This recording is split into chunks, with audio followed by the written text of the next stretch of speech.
a vital role in the success of our district. The Canutillo Independent School District Board of Trustees meeting is now in session. The time is 6:01. Roll call. Item 1B, roll call. Ms. Barnes? Present. Ms. Borrego, she did call ahead to mention that due to a surgery, she wouldn't be able to make it to tonight's meeting. Ms. Maldonado? Present. Mr. Martinez? Present. Mrs. Ortega? Here. Mr. Rodriguez? Mrs. Zuniga? Here. Item 1C, Pledge of Allegiance.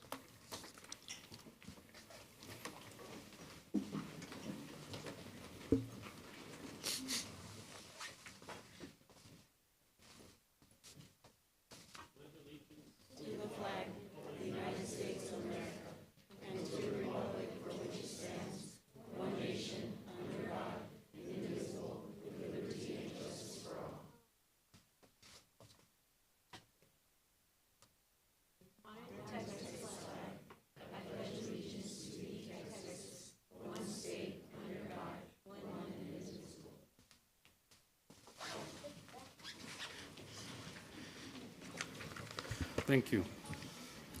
Ms. Ortega, would you please lead us in the vision, and Ms. Zuniga in the mission statement, please? Mission, we provide equitable opportunities to ensure our future-ready students are empowered to explore, learn, grow, and excel. Vision, lead today, impact tomorrow. Thank you, ladies. Item number 2, Board Honors.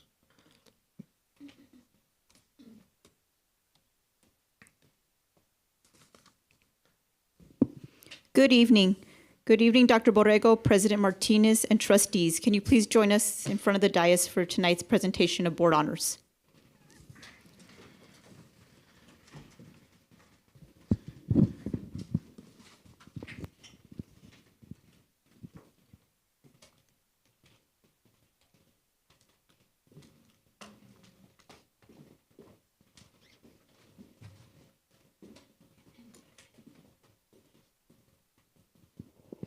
Tonight, we are proud to recognize an organization that continues to change lives and invest in the future of our students, the Canutillo Alumni Foundation for Education, or better known as CAFE. This year, CAFE awarded 60 scholarships to graduating seniors from Canutillo High School and Northwest Early College High School, providing a total of $60,000 in scholarship support to help our students pursue their college and career dreams. The impact of CAFE's generosity extends far beyond this year. To date, the foundation has awarded an incredible 418 scholarships, totaling $392,600 to Canutillo ISD graduates.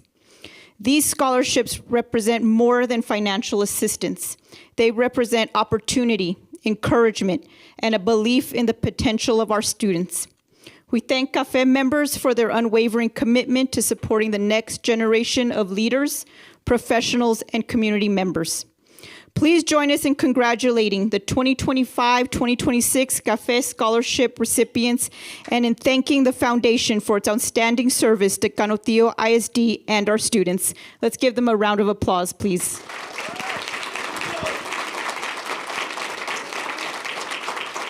Congratulations to all of you. Now, unfortunately, due to summer vacations and other obligations, not all 60 of our scholars could be here tonight.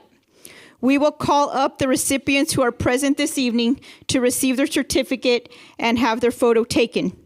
When I call your name, please come up to be recognized. First off, we have Moises Aguirre.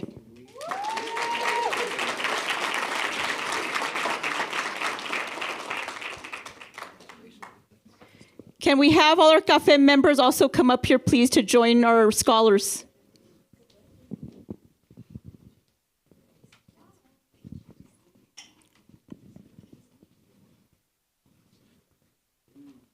Next up, Brianna Aldaco.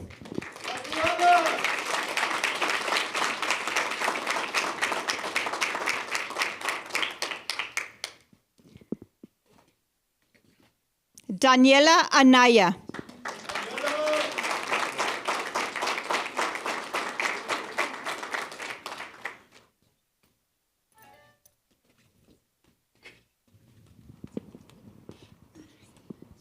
Alina Banda.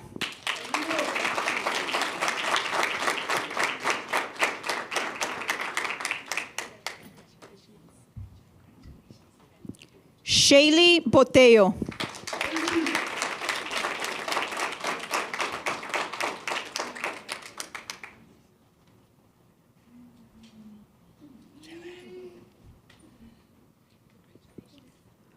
Valentina Carrillo.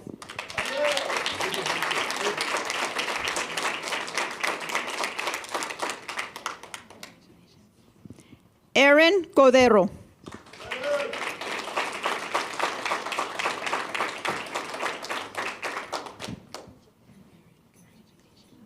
Miranda Flores.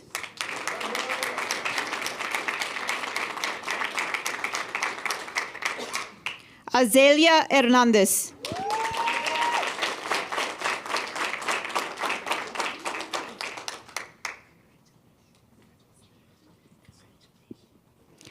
Alia Lara.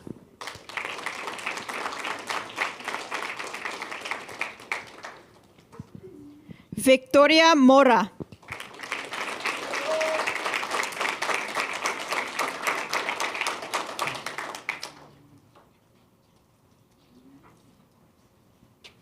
Yesenia Navarrete.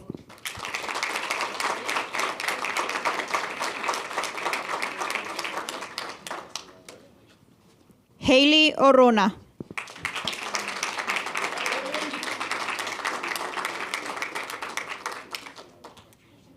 Itzel Ortiz.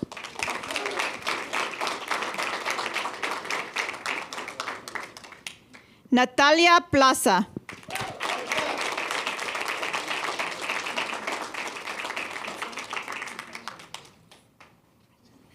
Vincent Rosario.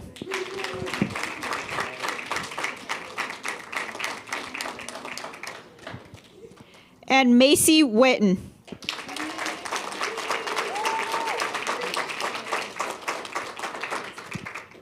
If there are any other cafe recipients in the audience who I did not call, please come up.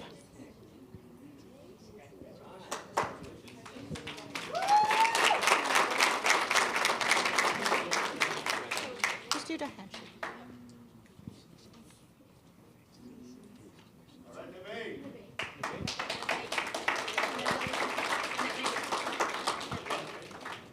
And Miss Neve.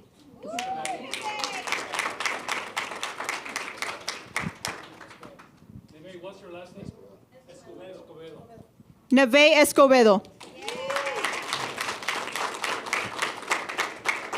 Congratulations to each and every one of our scholars this year. If you could please line up here for a photo.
Find the window. 1, 2, 3. Go Griffin. 1, 2. Thank you, guys. Congratulations. Thank you, and again, congratulations. This concludes this evening's board honors.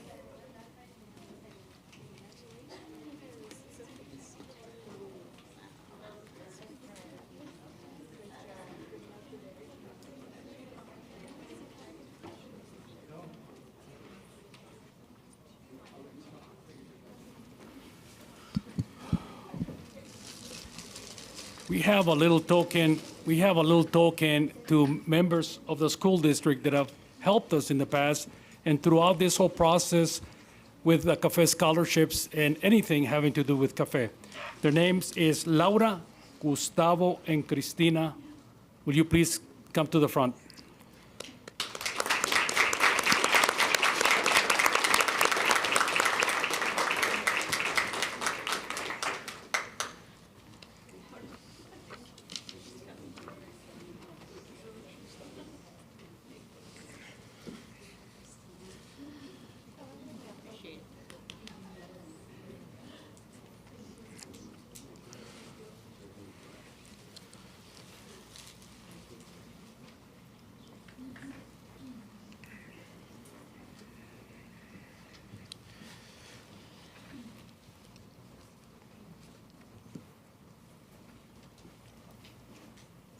Just to let you know the effort they make. I know they have a job from 8 to 5, but they do a lot of work after working hours, just working hard, getting the process of interviewing process, developing brochures. They do a tremendous job for the school district and definitely for CAFE. Thank you very much from the bottom of our heart here with the CAFE committee. Thank you.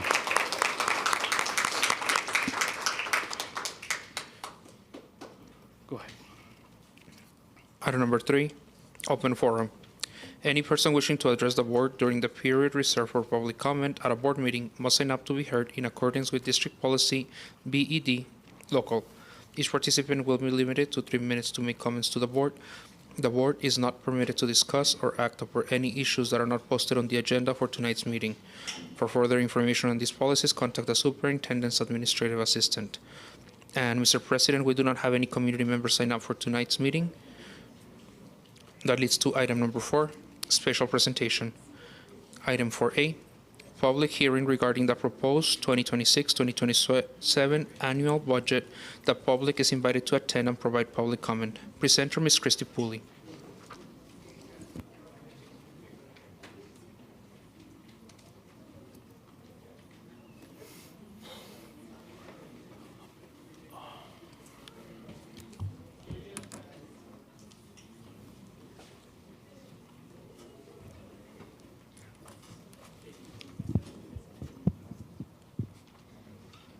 Good evening, President Martinez, board members, Dr. Borrego. Right now, we are going to present a hearing regarding our budget that we are proposing for the approval and adoption by the board. So to start, we'll revisit how it is that we began the budget development process. So we were tasked with several priorities. And the number one priority that was issued by the board was to ensure that we adopt a balanced budget. This has not been an easy task, and I commend the board for the decisions that have been made. They have been very difficult in times of shortfalls from the state and just so many things that are affecting school districts these days. So to begin, we were tasked with adopting a balanced budget. That means that our revenues will equal our expenditures. This will ensure that we are living within our means, and this also helps us to ensure that we maintain the fiscal stability of the district. So what does this ensure for us? So this helps us to either at least maintain or build our fund balance. A fund balance is, in essence, the same thing as a savings account. Our funding comes in different windows during the year, so we must ensure that we have sufficient cash on hand so that we may pay our employees or pay our vendors and ensure that we don't need any kinds of loans or anything during this time. So we try to maintain at least a 60-day fund balance is what is recommended. By policy, we should have 90 days. This ensures that we are being fiscally responsible and that we ensure that everybody gets paid on time.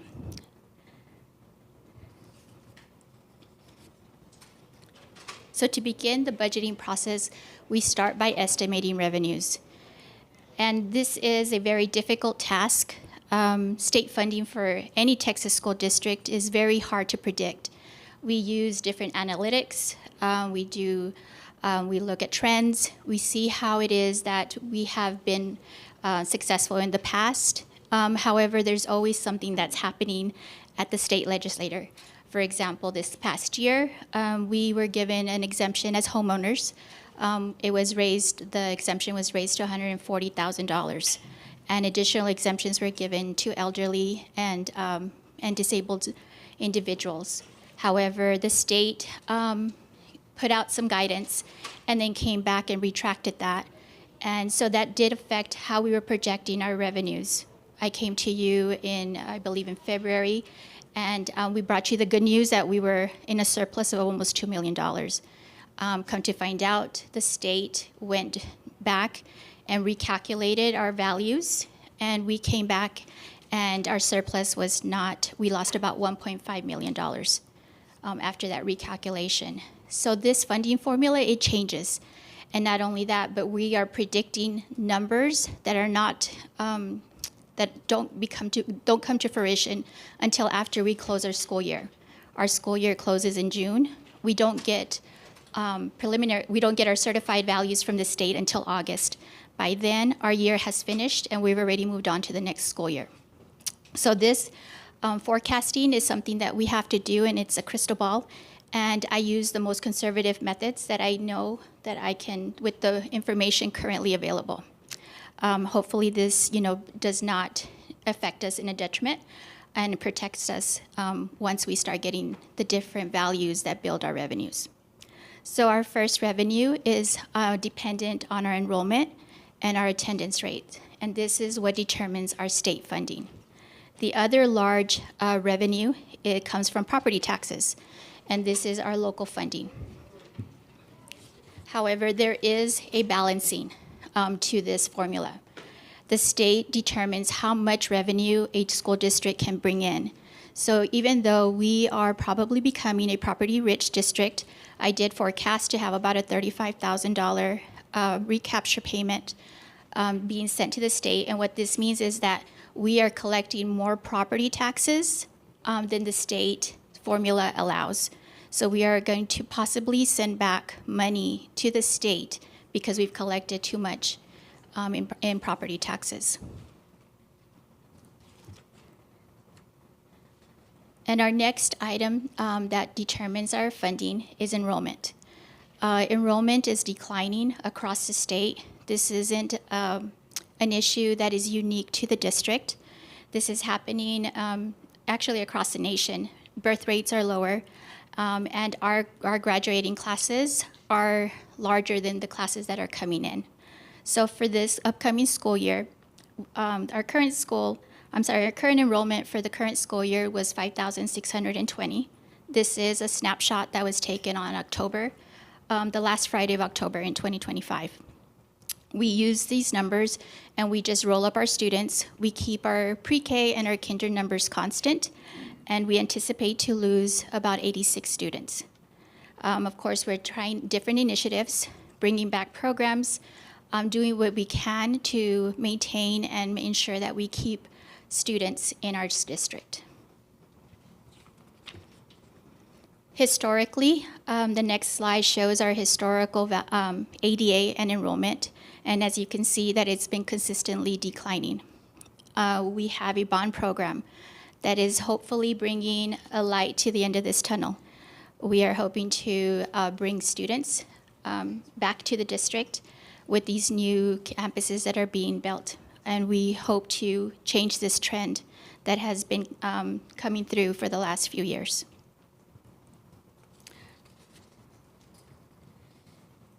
The other driver of our funding is property taxes. This has been a constant growth for our district. We have seen growth between 10 to 13%. Our revenues are currently estimated at about a 10% growth rate. And that is the estimate that was used to build our revenue projections for this school year, for the next school year.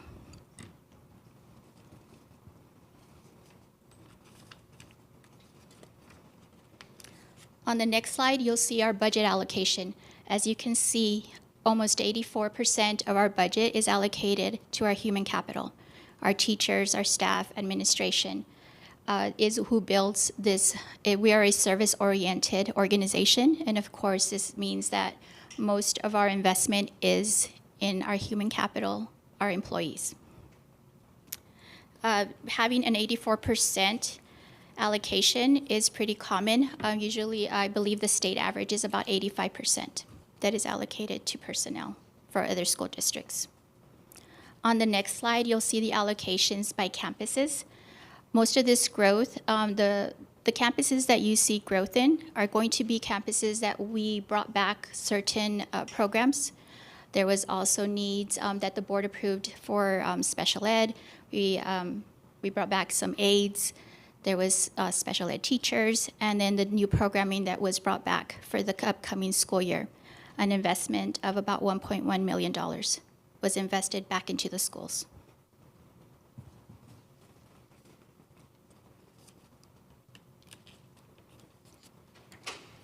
On the next slide, it seems like a simple slide, but this is what the work that has just accumulated for the past 3 years.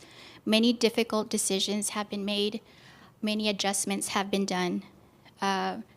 Many individuals in this district are wearing many different hats now. And everybody does it for the same purpose, is to educate our students. And we are proposing a balanced budget for this upcoming school year under the general fund. We are proposing a $65.5 million budget with equal expenditures. We anticipate our fund balance to begin the year at $10 million. We will be allocating $750,000 for our one-to-one refresh for our student devices. We anticipate to end the year at about $9.2 million for the upcoming school year, and this will put us at 52 days. There's still work to be done. But I think that this is if you see the news across the state, in our local and regional areas, other districts are struggling financially, but the steps that the board has taken over the last several years has really put us in a position where we're still financially stable. The next budget that the board will be adopting is our debt service fund. This is much like our savings account for our mortgage. This is what pays for our bonds, for our construction, for our capital improvements. And this is a self-sustaining fund, and it pays all our annual bond payments. And we anticipate to adopt a budget of $17 million, and the same will go out in expenditures.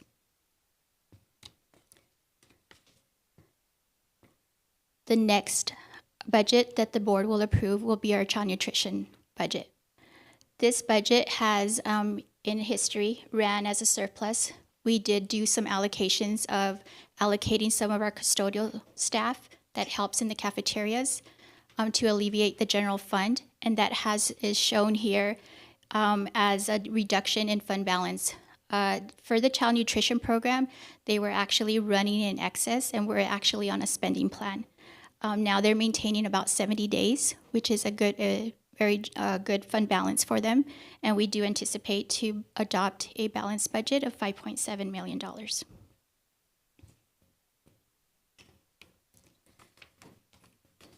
So the board is tasked with adopting a budget for the general fund, the debt service fund, and the child nutrition, and the board will adopt a budget at the function level.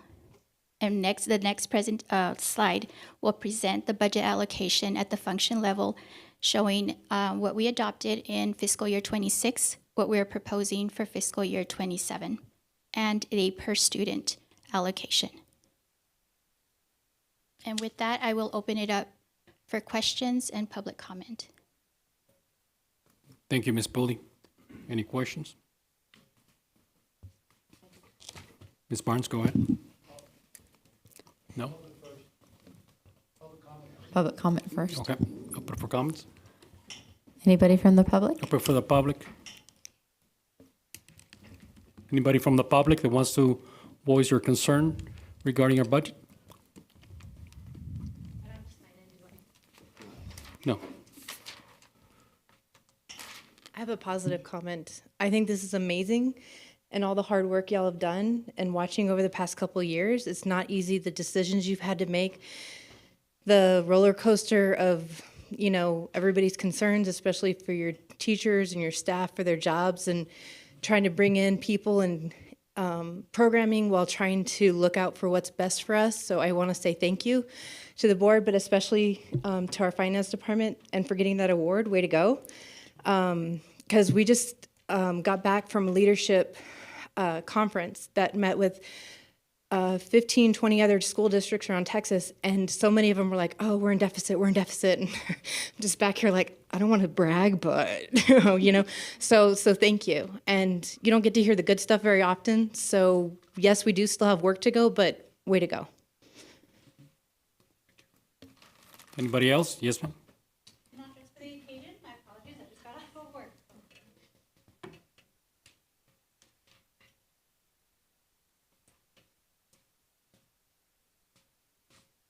Hello, members of the board president, superintendent. My name is Ivy. I am the new precinct chair for Precinct 2, which is compasses Westway and Vinton, which falls under Deanna Davenport.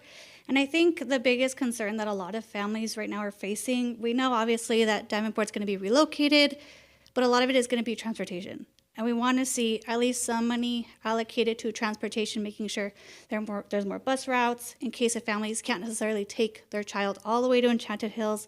A lot of families rely on having to take the bus. Sometimes these kiddos walk to Davenport and then they walk back home, and now they're not going to be able to do that. So we just want to make sure that if it's not this one, but the next one, you guys are able to allocate funds for transportation and making sure there's more routes so that families can get to and from Davenport safely. But I appreciate you guys and all the work that you guys are doing. It's not easy. I've definitely have had my own critiques, but I know you guys are putting in the work, so we truly, truly appreciate all the work you guys are doing. Thank you. Mr. Chair, just to add on. Yes, sir. that question, I believe there's a formula that the state provides in regards to funding for buses, especially on transportation. Can you explain that a little? In regards to if they're, Yes, so there is, it depends on distance and also safety, where we would provide transportation for students. Dr. Rico might be able to expand a little bit on it.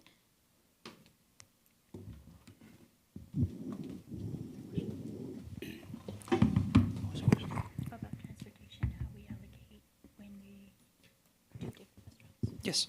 Oh, thank you, members of the board, Superintendent Borrego. So the bus routes, we have to submit every year to TEA, and then TEA reimburses specifically on those routes. We're able to do routes when it comes to our special education students, to those that live a certain distance or with certain boundaries from the campus, and we get reimbursed based on those. I don't know if that was the essence of what you yeah, were. so Yes. there would be an increase of funding versus those that aren't walkable and unsafe. For the new And campuses. so, Correct. And one of the things that we are seeing is we're starting to see some of the energy savings, right? So our electric buses, we don't have to budget for. We don't have to think about price increases in diesel or anything else because everything is inclusive of those. So that is definitely helping out with the recurring cost of what we're seeing. And we're very thankful for the forward leadership that the board has shown in this regard. thank you. Thank you.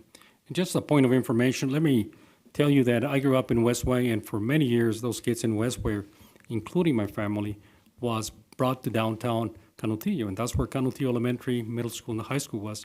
And it was an excellent route. We really enjoyed driving the bus, riding the bus, and we had a lot of fun. A lot of kids don't get that opportunity. I know my son wishes he would ride the bus more often, but it was fun, and it was very consistent. Early in the morning, the last route was about 8 o'clock, close to entering school, but it was fantastic. So we're going to make sure that we provide that service to our kids in Westway and Vinton. Thank you, ma'am, for bringing it to our attention. Yeah, thank you, President Martinez. And it's the first and the last face they see, right? So it's who they identify with when they go to school. It's who the parents give notes, give certain things to. So we want to make sure that that is truly a world-class service that we continue to provide. Thank you, Dr. Rico. Anybody else in the public? Okay, let's move it on to, go ahead. So who's the item to go to the next item? Okay, we would like to close item 4A, public hearing. We need to move to the next one, please. Item number 5, Board of Trustees business. Item 5A, discussion and possible action regarding the approval of the 2026-2027 annual budget. Presenter, Ms. Christy Pooley. Board, I have presented to you our proposed budget. It is based at the function level for the general fund, the debt service fund, and the child nutrition. It is now presented for your approval. Mr. Chair. Ms. Barnes, go ahead. So, first of all, thank you. And like Ms. Scott, and I'm sorry I didn't catch her name, the other person who came up, this was something that, or this is something that we need to celebrate because, as you said, we're not seeing much of this in the news throughout with the other districts. And so there have been a lot of hard decisions that we've had to make over the last couple of years. And it's good to see that it's paying off and that we're moving in the right direction. And the fact that we're up to 52 days in our fund balance projected makes me happy because we're getting closer to that 60 days.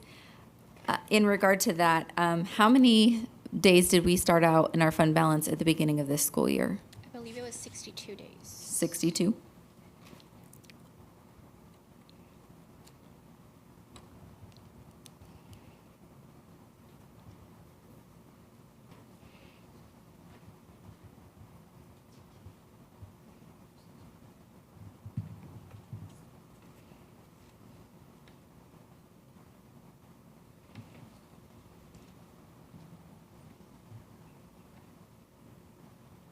I'm sorry, for fiscal year 25, we ended the year with 52 days. 52 days.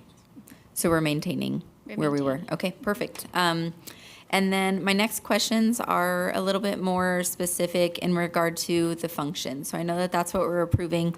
So I'm seeing some decreases in some areas, and I know that we made cuts and reallocated and kind of moved things around as needed.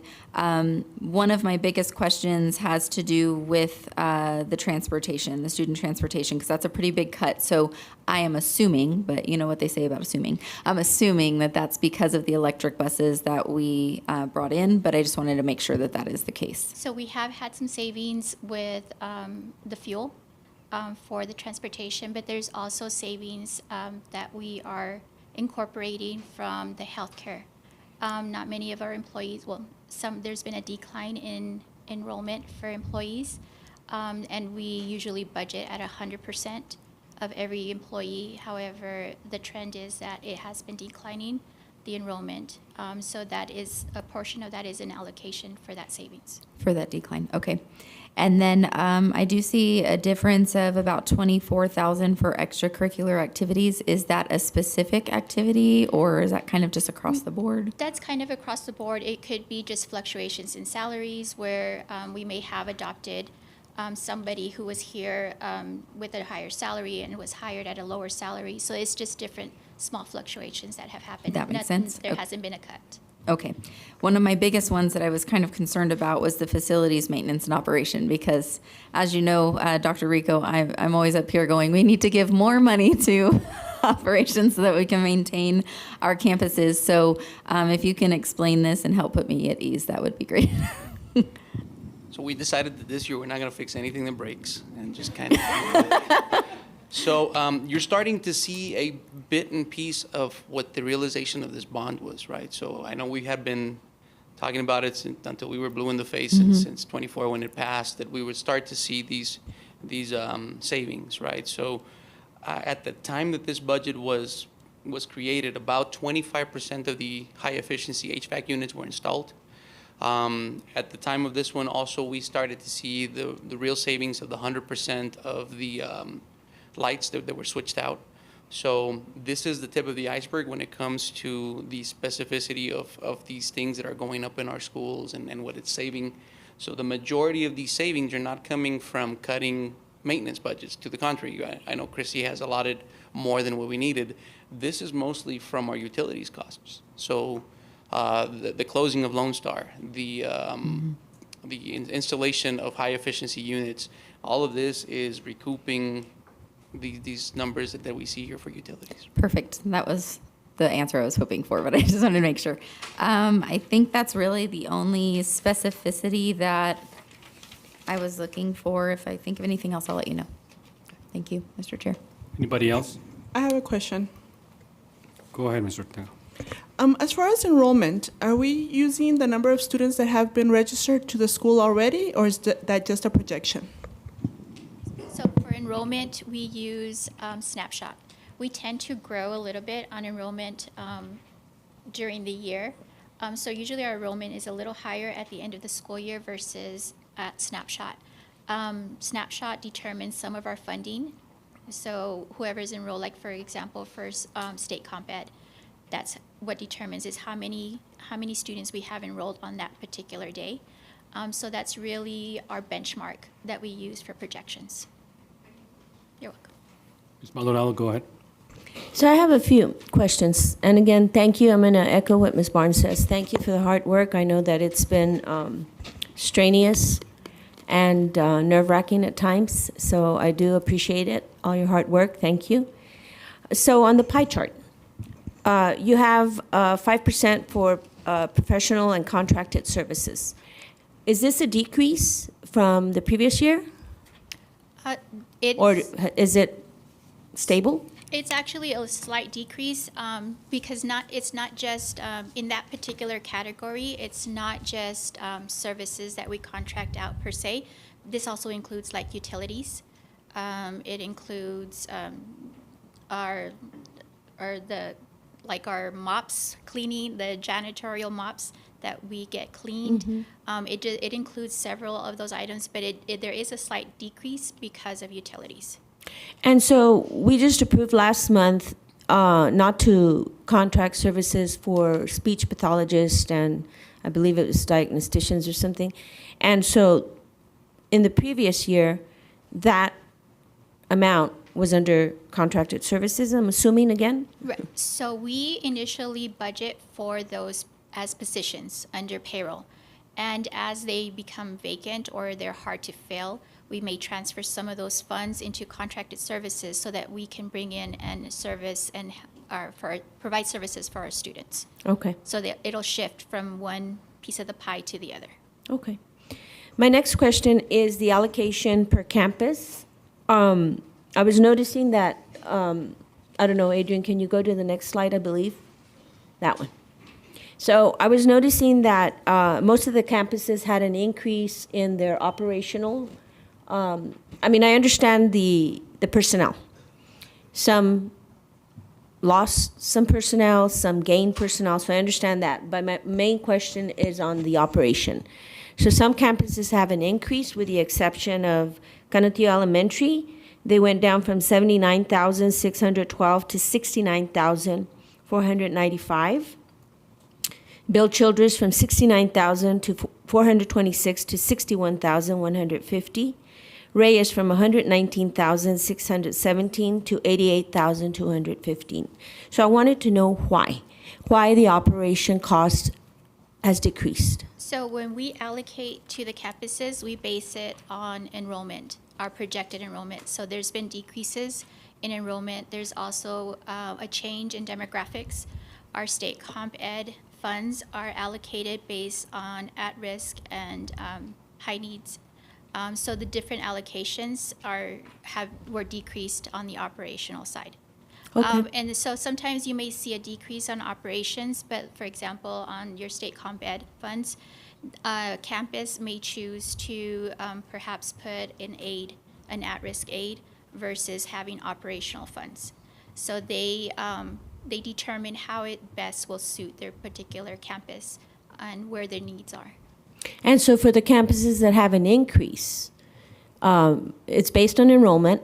So either they gained a few students, whereas the other campuses lost a few type thing, right? So that could be a reason for an increase. Correct. Or they could choose not to put that aid in and use it as operation. Correct. Correct? Yes, ma'am. Okay. Now you spoke about per student allocation. Is this from the state? No, this is a funding formula that was developed by the district.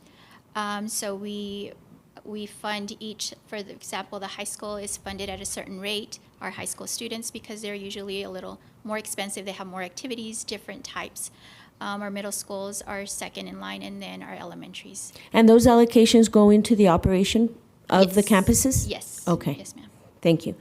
And the other one, like Ms. Barnes, it was by function. She already hit two of them. I had facilities and I had transportation on there.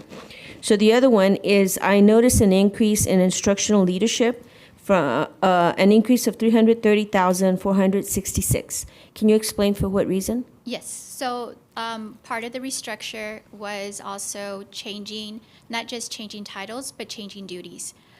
For example, our chief of academics now is serving more in a leadership role versus an administrative role. So her particular and her administrative assistant shifted from function 41 to 21 because it relates to their duties.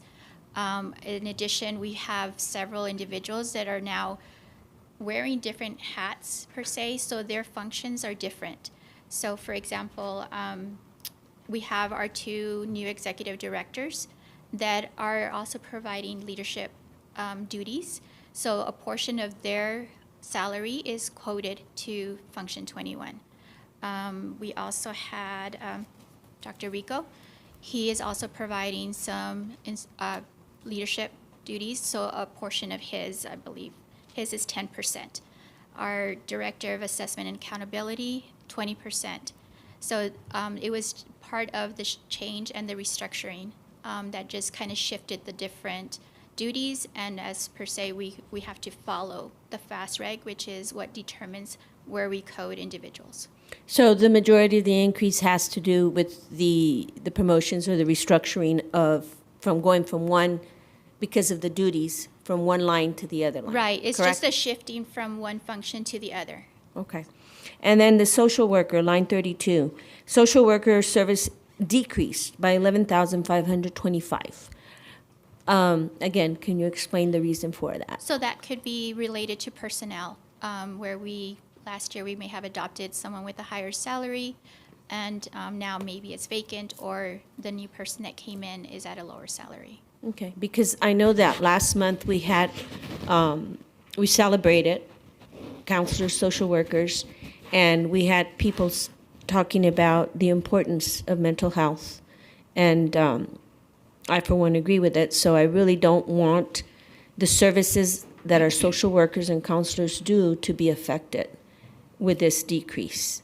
So the decrease would be not in the services provided, but more so in the personnel. We Correct. might not have 5 social workers, we're down to 4, maybe, just an example. It would be, because the amount of reduction is so small, that it's really based on salaries, where perhaps somebody just came in at, $2,000 more versus another individual that.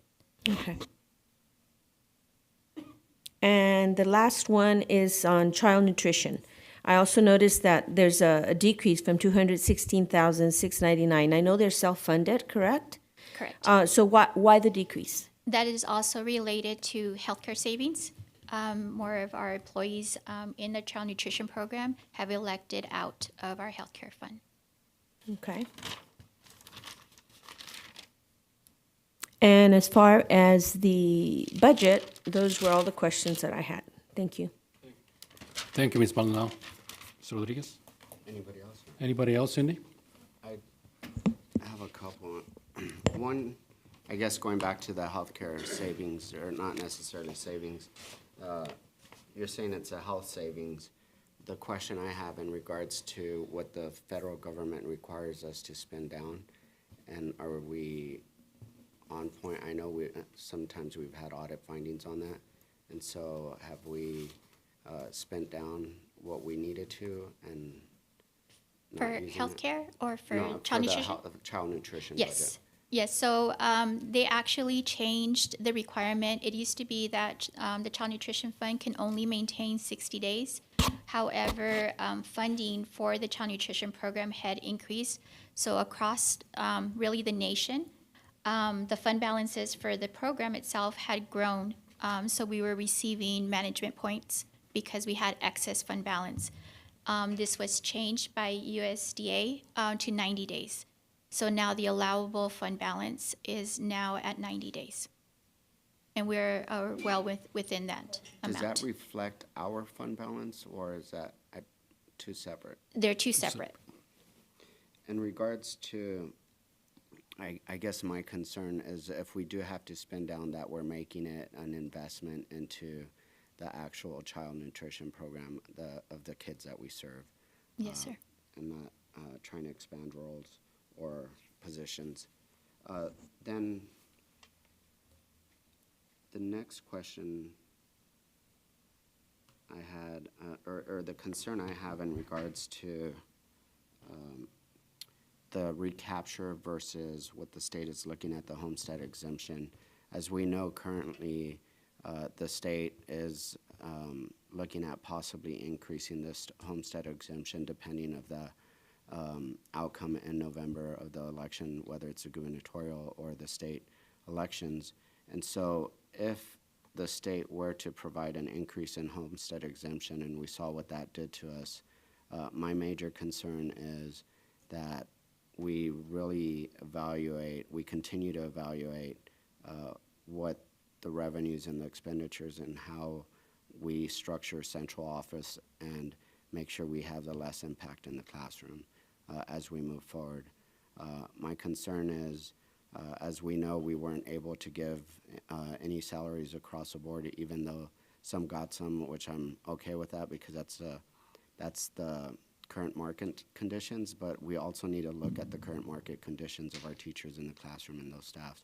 So if the state is not going to provide an increase in funding, we need to figure out how we're going to continue to be either in the market or above, hopefully above the market when it comes to paying our teachers and our staff. So that's something critical that we need to look at. The other thing that I would like to see and what I've requested over the years, I'm surprised we only have the 2027, so we weren't able to reflect on the 2026. I know you mentioned the 2025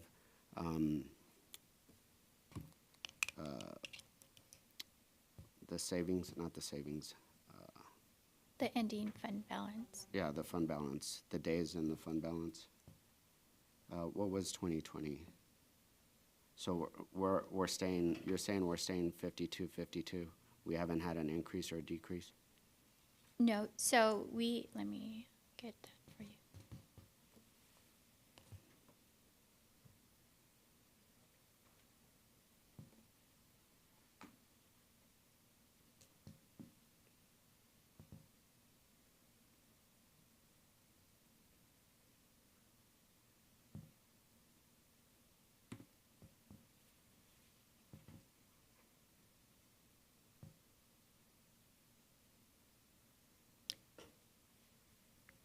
We anticipate to end, so for our forecast for fiscal year 26, we anticipate to end the year in operational surplus of about $200,000.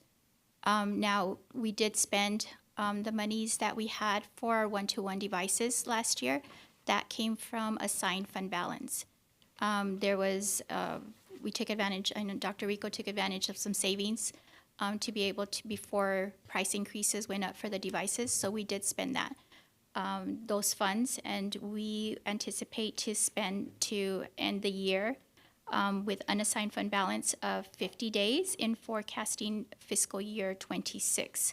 With that rollover, we're only going to be allocating $750,000 because we've already spent the assigned fund balance that was encumbering our funds before.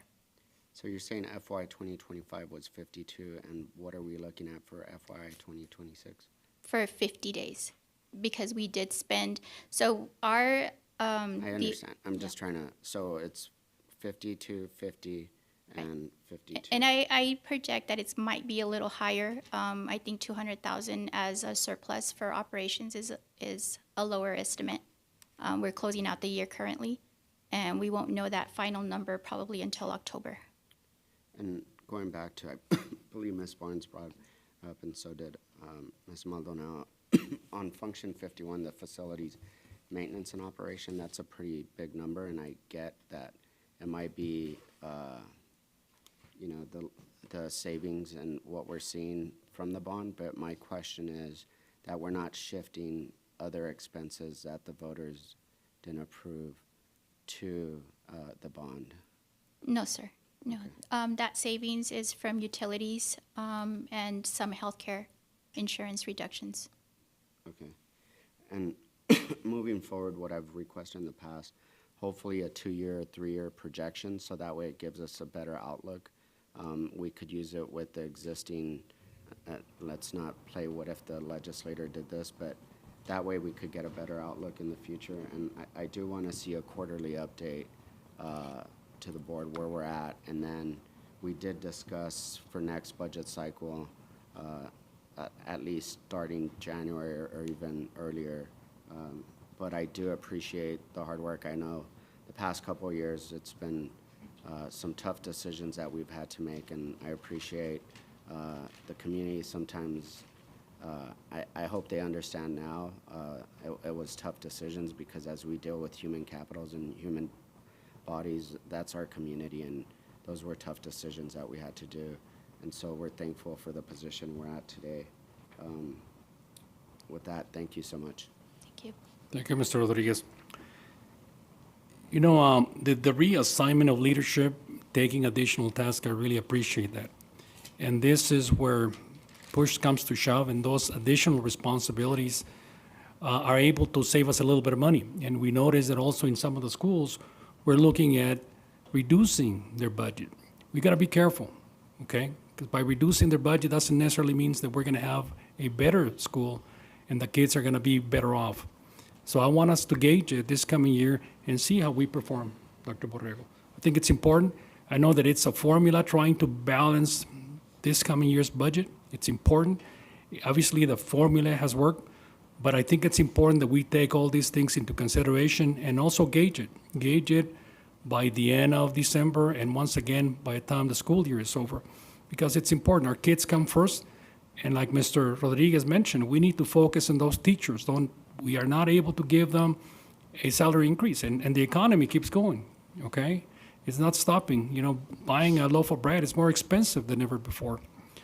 Gasoline went up, and now it's down for whatever reason. Well, we know what the reason is, but, you know, it sometimes is very difficult for some of these teachers to really fill their tank at the end of the week. So we got to be cautious, and we want to make sure that we have that money allocated for them down the line. Really appreciate it. I really like that we are looking at, you said 58, recommending 60 possibly. Let's push for 60. And maybe next year, let's push for 70. And hopefully, a couple of years, we go for 90. I really like that. I like the formula. For the first time in almost 3 years, we've been able to balance the budget. In the past, we've used the money of the land that we sold to balance our budget. And I'm very impressed. I like what I see, and I like to commend your staff, Dr. Borrego, all of you for really addressing these issues and having the numbers that we're seeing today. Thank you. Through the chair, I have Yes, ma'am. something. You mentioned about becoming a property-rich community district, which we already knew. You mentioned that before. And so you're projecting having to send back I think you said you're 35,000 or something like that. When does that money go back? When we do what's called settle up. Settle up usually will happen around September or October when the state comptroller puts out certified values, and that's actually what will determine our final funding from the state. And those monies come from where? Have they been budgeted? Yes, so part You've of the budgeted- budget amendments that are being presented on consent, I believe the allocation, I think it might have been 38,000, but there is some reserve there for that payment. Okay. And then the other one that I had was, you mentioned that, can you explain to me, you mentioned to Mr. Rodriguez about a projected 200,000 surplus for 2026, ending the year. Operations, Correct? correct. For operations? And with ending the year with a fund balance of 50 days. So if that's the case, if that's how it happens, the 200,000 goes into operations for next year? No, it'll go into our fund balance, so it helps to build up the fund balance again. And it's not included in the 52 days that you're projecting right now? It rolls in, so it's kind of like an accumulation. Every year, we close the books, basically, and it goes into our savings. So if we have a deficit or a surplus, it kind of goes into our savings account, and then we start fresh again with new projections for new revenues and new expenditures. So, for example, if we do end the year with the 200,000, it's going to go into our savings account. We're not going to budget that into fiscal year 27. It will sit in our savings. And so possibly the fund balance stays, the projected that you have right now of 52 might go up Possibly, yes. because of that. Yes. Okay. And the last comment is that I agree. I think we need to really keep in mind priorities that I don't like you've explained and I understand the decrease in operations, but I also know how campuses work. And so I really want to see, one, that not just teachers, but staff, from aides to assistant principals to principals, because they haven't had a raise in quite a few years, that if any way possible, we can give them something for this, for 2027, you know? And for the money to be going into the campuses versus removing it. Yes. I think that's a priority that we have to focus on, because it is about the students. And I do commend that we didn't have to do basically any cutting at campuses, you know, because that's what we had told Dr. Borrego, that we don't want it to happen that way again. So, but I think we need to really, really consider investing more in our campuses, programs, teachers and all that, and maybe hopefully the whole goal is to raise our enrollment, of course. But I don't want to see any cuts in the operations of campuses or staff, teachers, hoping that we're able to give them a raise. Thank you. I have one more comment, Ms. Pulley. I'd rather be conservative than be optimistic with the number of kids that we're losing. Okay? Optimism has not helped us in the past. So let's be conservative, let's look at those numbers as much as we can, and let's work on really bringing those students back. Dr. Borrego. Thank you, Board President, trustees. First of all, I want to say thank you. We know and I realize that this work didn't start this year. This work has started for many of you members that have been on this board for the last few years, and so I want to say thank you for putting us in a position to succeed. The one thing that we can agree on with everyone in this room and even everyone in this community is that we want our students to succeed. Every one of us wants Canutillo to shine. Everyone wants our students to have the best education possible and the best opportunities. And so, again, it took all of us. I want to thank our team. They worked diligently, Ms. Pulley and her team, finance, Dr. Rico, everyone, academics. They stayed late, came early.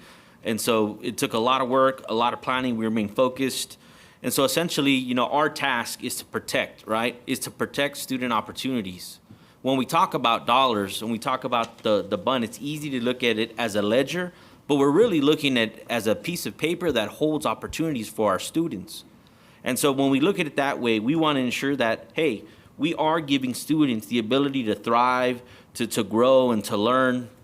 And so one of the things, I heard we did restructure, we did move some things around, because what the third priority that I understand the board has is that we want to return to an A. I want Canutillo to return to an A.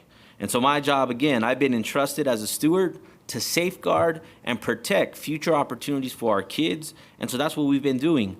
We put $1.2 million back in schools in the form of teachers, sped aides, therapists, different things. And so, again, we put the focus back into the classrooms. We've expanded programming for high school credit courses and college credit courses. Again, we want to remain competitive. And so none of this happens without your help, without your approval and your support. And so, again, I want to recognize their board for their diligence.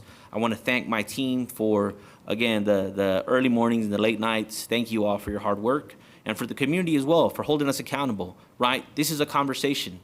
And I invite anyone that, would like to talk about it. School finances is pretty convoluted. I told Ms. Pulley, I said, it's kind of like trying to forecast, hey, President Martinez, can you tell me exactly to the dollar how much your light bill is going to be next month? You may or may not if you have a plan, but the best we can do is forecast. And so that was Ms. Pulley's doing. When the state said that they wouldn't hold us harmless, that's not what happened. The formula, essentially, the state took all the districts in Texas, put us all in one bucket. Then they said, oh, we already met the threshold. Now it's going to be rationed out based on proportion. And so we never made the difference. If you look around the state and even the region, you saw that districts that had budgeted a certain way came out on the other end with, negative 20 million, negative 10 million, negative 5. We lost 2 million in this process. And so again, you're absolutely right. We have to get creative. My team has been working overtime. Any grant, any opportunity that we have to bring dollars to this district, we're taking advantage of it. And again, when I was brought on board, again, you guys were clear, and I appreciate the clarity, because clarity is kindness. And so thank you for that. You said, hey, we want a balanced budget. And so tonight, I'd like to thank, again, my team and this board for their diligence. Thank you. Thank you, Dr. Borrego. Good work. Do I hear a motion to approve the 2026-2027 annual budget? So moved. I Made by second. Mr. Borrego, second by Ms. Barnes. Mr. So Rodriguez, second by Ms. Barnes.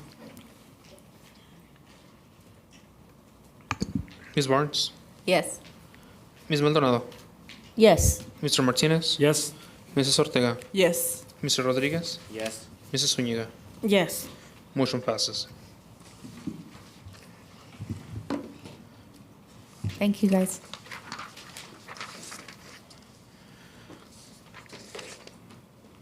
Item 5V, discussion and possible action to approve the order calling for the Bond of Trustees General Election on November the 3rd, 2026, and other matters incident thereto. So moved. Hold on. You can make the motion. Go ahead. Go ahead. So moved. Okay.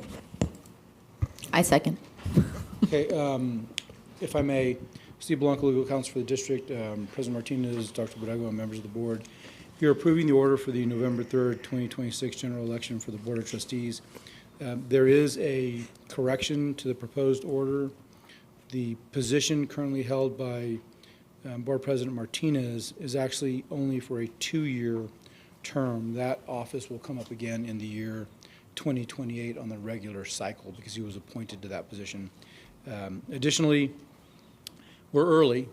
It's not improper to approve the order early, but you're not meeting in July, and so the County Elections Department has not yet released the locations and list of designated early voting stations. That is Exhibit A to the order.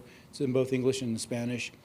You'll approve it tonight, and then once the County Elections Department releases the early voting stations and locations, it'll be added to the order at a future date. But since you're not meeting in July, we need to go ahead and approve it tonight. Any questions? I do, Mr. Chair. Go ahead. So I have a question in regard to the correction that you made. So how does that work in regard to the election itself? Is the fourth position the one that fills the 2-year term? The position that, yes, when they're designated on the ballot, the position that Mr. Martinez currently holds will fill a 2-year term only. So the others person will who- be 4-year terms. So the fourth person in line basically will fill that 2-year term? It's two separate elections. Or is it two separate? For elections. No, there'll be a ballot item specifically for that when the Elections Department creates the ballot. It'll be clear that that position is for a 2-year term. Oh, interesting. So they have the choice of running for the 2 or the 4-year Correct. position. Never heard of that. Thank you so much. I appreciate it. Anything else? So do we have to amend? Just approve it with that one change that I mentioned, if you So will. do I Sure. approve your amendment? He needs to amend Okay that. with the second? Yes, Yes. I second. I'm okay with it. It was, the motion was made by Mr. Rodriguez, second by Ms. Barnes, correct? With the amendment that there will be a 2-year term all by itself, correct? Correct. Thank you. Ms. Barnes, Yes. Ms. Maldonado, Yes. Mr. Martinez. Yes. Mrs. Ortega, Yes. Mr. Rodriguez. Yes. Mrs. Zuniga. Yes. Motion passes. Item 5C, discussion and possible action regarding the award of RFP 2026-046, self-funded medical, pharmacy benefits management, special stop-loss insurance, near-site clinic, HSA, and COBRA administration. Presenter, Ms. Martha Carrasco, Veronica Campbell, and Julie Ranga. Dr. Rico, would you bring us another chair, please? Thank you, sir. Good evening, Board of Trustees, President Martinez, and Dr. Borrego. So before you, you have the approval for the stop loss. Let me just give you the information here, the background on it. So we took this out to the board back in, we took this out to the public on April the 9th. And then we had vendor questions due April the 17th. And with the proposals due, answers posted, April 21st, with proposals due on the 28th. And then the committee evaluated on June the 8th. And this is what you have before you now. These are the results.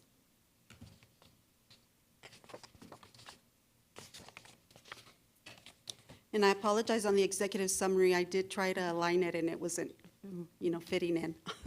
I apologize for that. Can you pull up the score sheet? It was part of the backup. Mr. Adrian, please. Thank you. So with that, the evaluation committee did the scoring, and with Aetna being ranked as the top vendor, and Blue Cross Blue Shield being ranked second, and then Cigna being ranked third. So let me tell you a little bit about the process. So what happened here in this RFP is that I did all the oversight. I wrote up the bid, but I also have Gallagher here, who also is our benefits consultant. They oversaw the process as far as, the respondents, because I'm not a subject matter expert in pharmacy and anything that's medical related. And so that terminology is something that's their forte and they understand.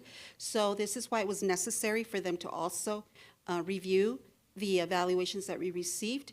And so before you, I believe we attached that presentation, what was provided, how many vendors we had. And I believe we had 18. Is that what we had? 12. Yes. And before me here is our Gallagher representative, and she can go a little bit on the process.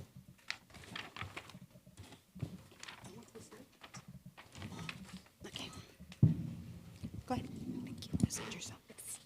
Good evening, Natalie Haskett with Gallagher. Pleasure to be here again this evening to present to you. So as we mentioned, we did have quite the process. It was an undertaking that was not taken lightly.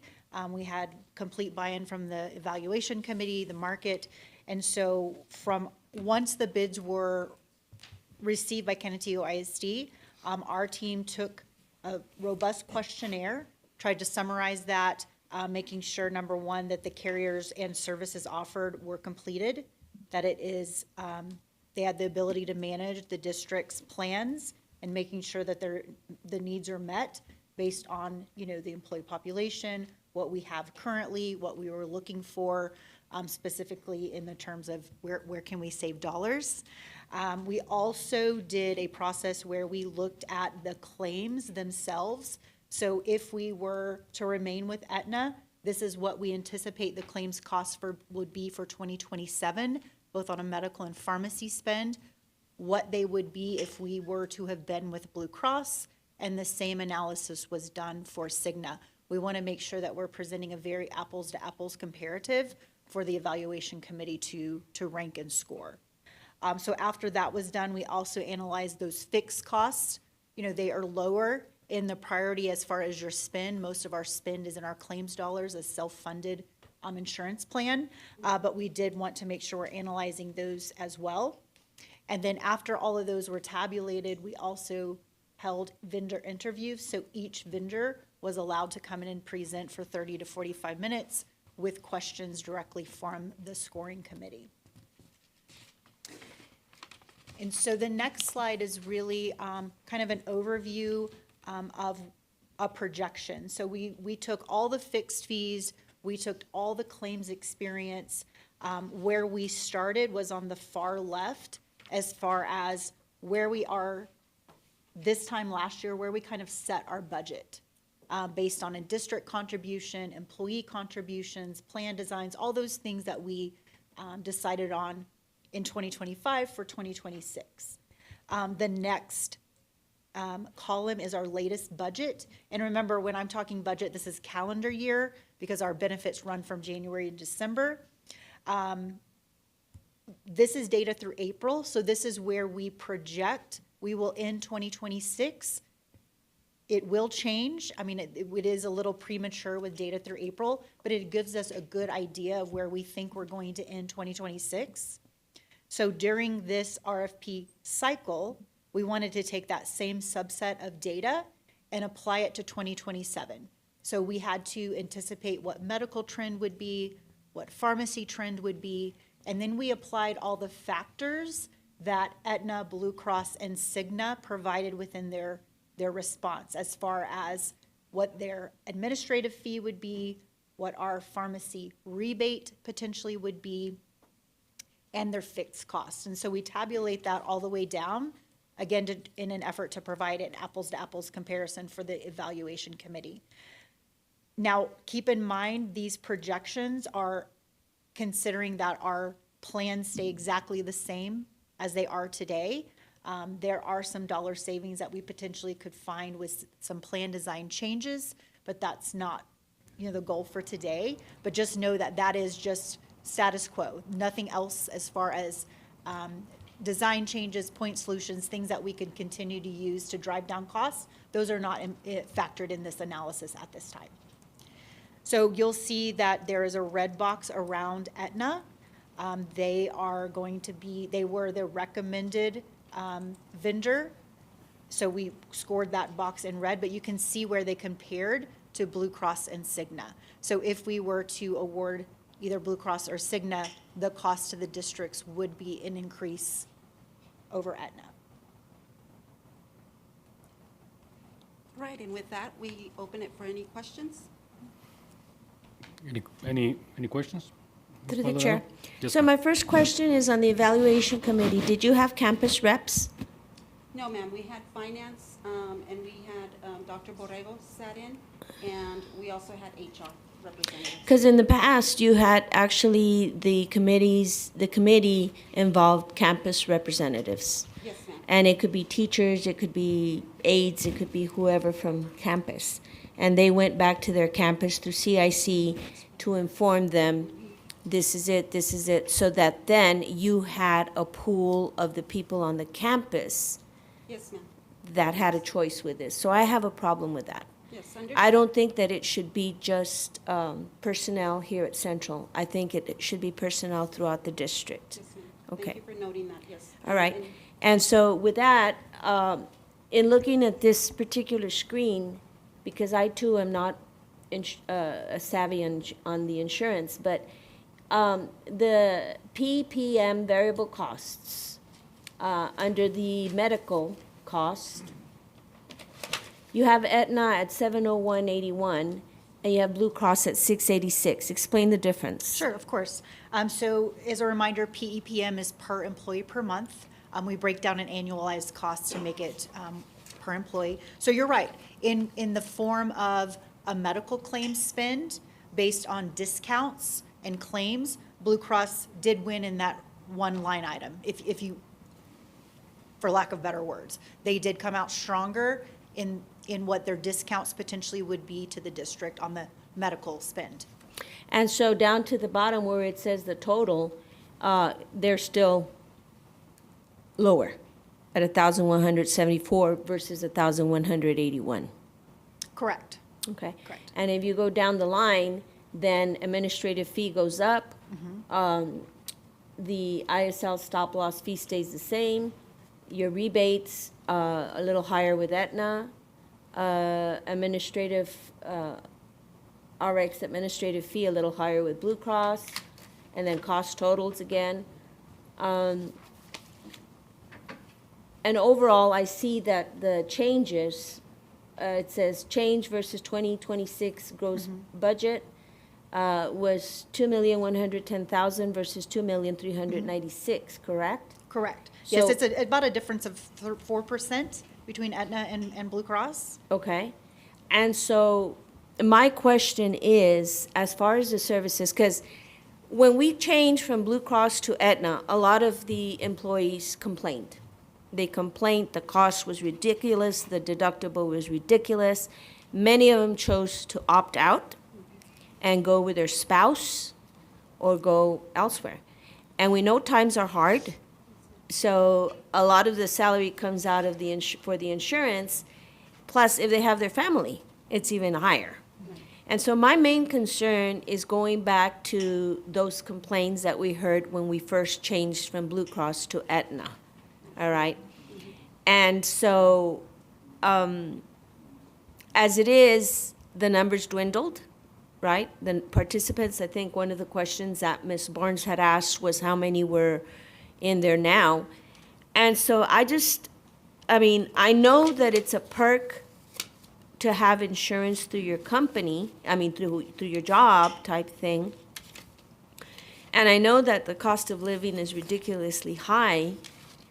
However, I don't want employees to feel that they are tied in a corner where it's either this or no insurance, or lose and go with their spouse if they're lucky enough to have a better option with the spouse. So I'm just really curious about the main difference. Why is it that the evaluation committee, which again, I'm in disagreement, that it's only central office, preferred Aetna versus Blue Cross? And that was based on several criteria, ma'am. That was based on first their presentation, what they provided to as far as their response. And so we did do the evaluation criteria based on, as you can see, the 7 factors that we have to abide by through CH Local.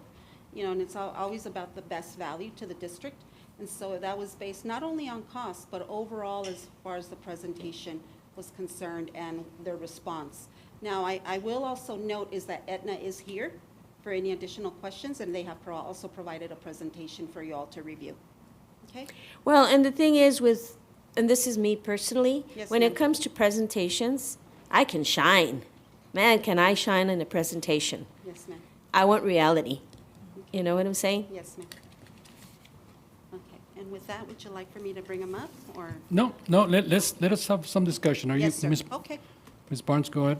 So I'm going to piggyback off of some of the things, but I have some additional questions. So I know that I was told that the committee that Ms. Maldonado was mentioning was disbanded. Is there a reason for that we didn't go to the campuses and hear from the committees that we usually do? Ms. Martha's here. Thank you. Yes, so the committee, as Ms. Maldonado has described, is what we used to have. As we started having budgetary issues, I believe at that point in time, as counseled by the finance department, it was necessary for them to take control of the expenditures and the finances, and they wanted to take a look at it more carefully. So basically then, we sunset the committee. This was, I believe, 2 years ago. And at that point in time, they went ahead and developed this new committee, which was just with the central office and with their main focus being the budget. The budget, okay. And that's what I figured. And I understand that, but I think we also need to look at the personnel that we're affecting, right? So as much as we just sat here and celebrated our balanced budget, and I'm so happy about that, we also have to make sure that we're offering health care that our employees can afford and that is actually beneficial to them. So I actually reached out to a lot of the people that I know within the district who work for our district and have been here a while to get their feedback, because I think that that's important. And I will tell you, there was not a single good piece of feedback. So that's really concerning to me. Of course, they're comparing everything to what they used to have, right? So they're comparing it to Blue Cross Blue Shield. And they said, the prices for my appointments went up. The prices for my co-pays went up. The prices for going to a specialist went up. My prescriptions went up. My deductible is through the roof. I had to drop all of my kids. I had 2 different people tell me I had to drop it completely and go into the private sector. And I know that we're facing a rock and a hard place because we would love to be able to compare to Blue Cross Blue Shield of what we had before, but quite frankly, that doesn't exist anymore, even with Blue Cross Blue Shield. So that was something that I was trying to explain to them. You know, when we made that change, it was because those things weren't offered by Blue Cross Blue Shield anymore. That same, you know, amount, those same deductibles, so on and so forth, was not even something that was being presented to us. So we had to make a change.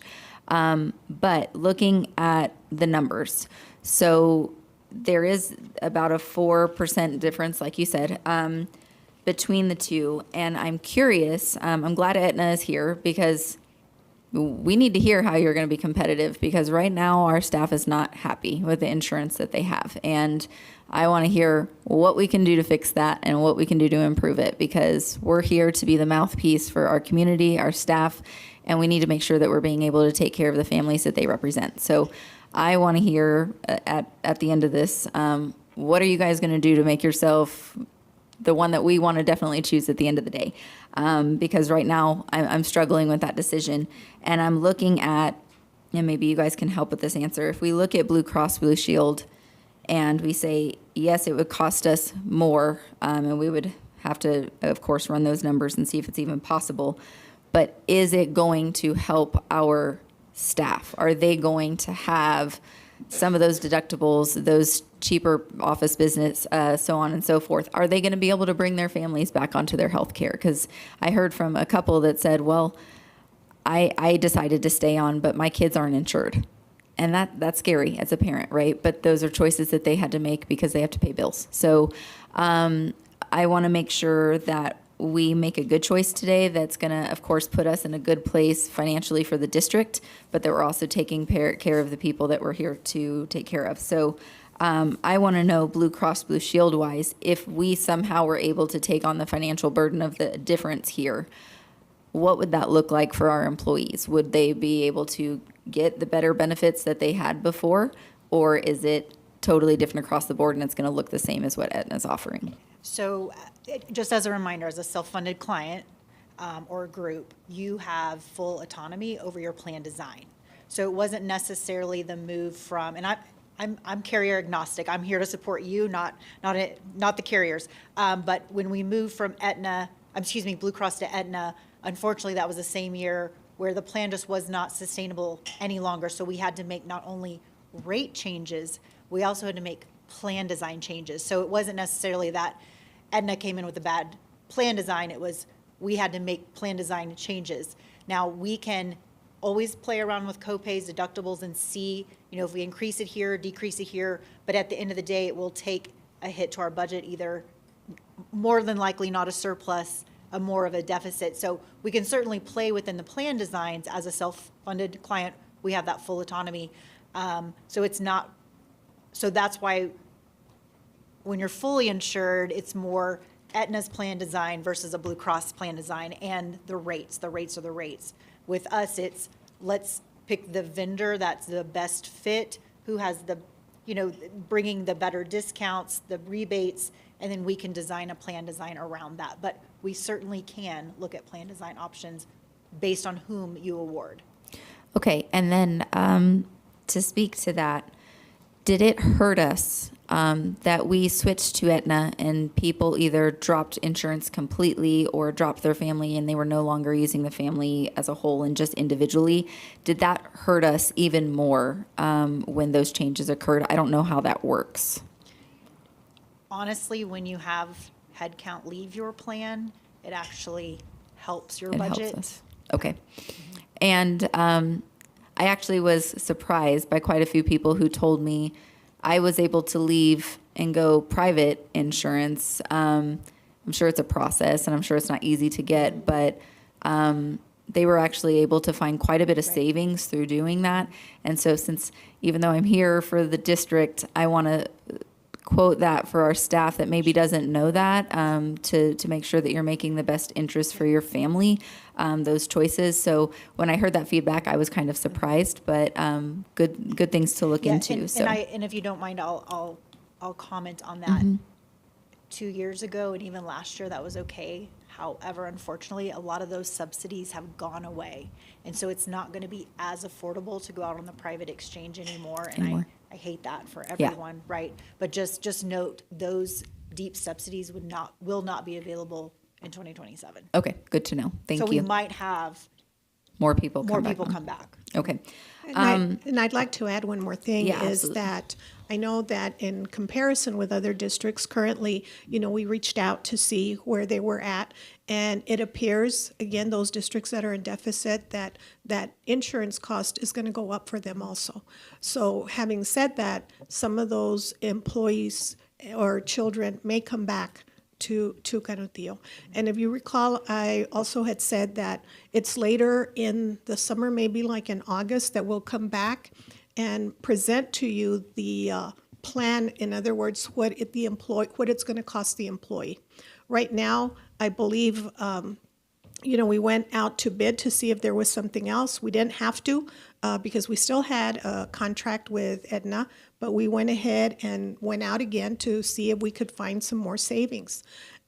So we will be working on a plan design to be able to see if we can better what we have currently with the employees. But that will be brought to you later because, again, that change for the employee won't happen until January. So is this decision on who we choose to move forward with something that we need to move forward with tonight? Negotiations, yeah, we cannot even start the negotiations without you all selecting and approving, allowing us to move forward. Okay. with that. Yes, because that, Ms.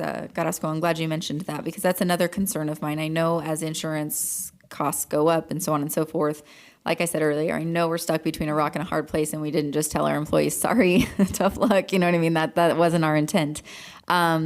But I want to make sure we've already asked for them to pay more monthly into their plans. And so I want to try to keep that at a minimum and try to keep it as close to what we have now if we can't improve it, just simply because people are hurting right now. So I don't know if anybody has any other questions, but I would like to hear from Aetna on what the best they can do for us, what different things we can look at when we start these negotiations once everybody is done. I would like to hear One that. of the things that I'd like to also add is, as part of these negotiations, is that we can bring in some of the personnel that Ms. Maldonado is asking for. And so they will have a buy-in as to, what this plan looks like, what they'd like to see. So we can bring in someone from the district or a couple of people from the district to allow that negotiation to be successful. I do know that there are some employees who have been kind of on that committee for decades in some cases. And so, in reference to that? Yeah. And so just so we can make sure that we do have that voice at the campus level. I think that's a great idea. Thank you. All right? Thank you, Ms. Through the Mo. chair. Yes, So ma'am. yes, I was going to make that recommendation that I believe we need to go back to that kind of a committee Yes. because it's affecting them. Yes. And so we need their input. Right. And then the other question, did you look at TRS? No, Kara? ma'am. You know what? When we went out, we advertised it, and it was completely open to the public. So TRS had the ability to look at this and also respond. So they did No, not? ma'am. Yeah, Okay. this is a public open, and it's available to everyone, and all those invitations were sent out, and TRS was one of them. So the ones that you show, Aetna, Blue Cross, and Cigna, were the only ones that responded? But no, we actually, if you want to read that from Gallagher? Here's 12. Yeah, you'll see it on page, I believe it's, Okay. Yep. As far as medical offerings, we had an offer from Aetna, Blue Cross, Cigna, and a company called Curative. They are, well, their bid was uncompetitive. It was extremely expensive. and just so you'll be aware is that we did ask for an on-site clinic, and so we do have something in place that will come to the board later on, okay? Ms. Maldonado? And so right now, there can't be any negotiations on the plan that the district wants unless we approve a carrier. Yes, ma'am. But once we approve the carrier, we're going to design the plan that best works for our employees, correct? Yes. And so what if Aetna doesn't have that? Go ahead. So again, we have full autonomy to design whatever plan we want. We would have to assign an actuarial value to make sure that we're not inflating the price, from a district perspective. Because remember, yes, we take premiums out of the employee's paycheck. Ms. Pulley budgets a per employee per month rate, but at the end of the day, a claim is a claim. And once the members pay their copay or co-insurance or deductible, the rest of the claim is on the onus of Canutillo to pay at the end of the day. So we just want to make sure that we're not inflating the budget, not, unnecessarily. Mr. Rodriguez, go ahead. I had two questions. One in regards to the RX. As we know, many of times that's where a lot of cost hurts some of our families. And in regards to, I believe Aetna owns CVS.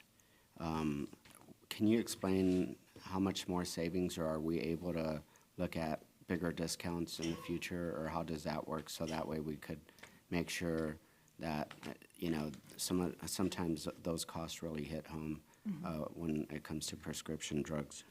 Correct. So good point. So we were actually able to gain some additional savings through this RFP, not only an increase in our rebate, the dollars that we'll get back to the district based on drugs that are used. We also were able to reduce our administrative fee and improve on some of our discounts. The good thing about pharmacy is when we go out to these bids, they actually look at a 3-year, and each year there's an escalator. So there's a savings across the 3 years. So we make sure that's in place. Our pharmacy team also did some work to make sure that we're not held harmless. So if we ever want to exit early, there's no there's no penalty to the district. Each of these pharmacy vendors have some really great couponing programs when it comes to specialty medications, those really high-cost medications. So we want to make sure that we really, no matter whom you choose, they all have their product. So we want to make sure we're really heavily advertising that at open enrollment, because there are some savings. And we also want to make sure that a lot of the bids also include, you've got GoodRx, you've got some of these, we're actually able to use some of those coupons to reduce not only the cost for the employee or their member when they fill at the pharmacy, but Canutillo also can pick up the additional savings that are sometimes left on the table. So a lot of work was done with the pharmacy side as far as the contract to gain as much savings as we possibly can, but it will escalate over the 3 years. As we know, it's probably complicated industry and Yes.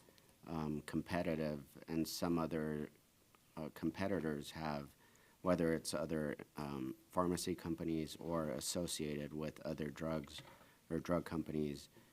Is there going to be any,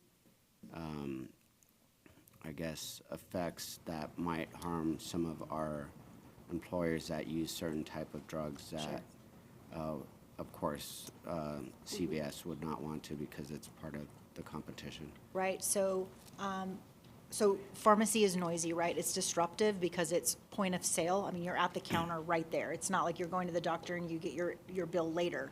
So the interesting thing is another factor to think of. So good point, Mr. Rodriguez, is when you move from one vendor to the next, they all have what they call their formulary. They all have their individual contracts with the manufacturers.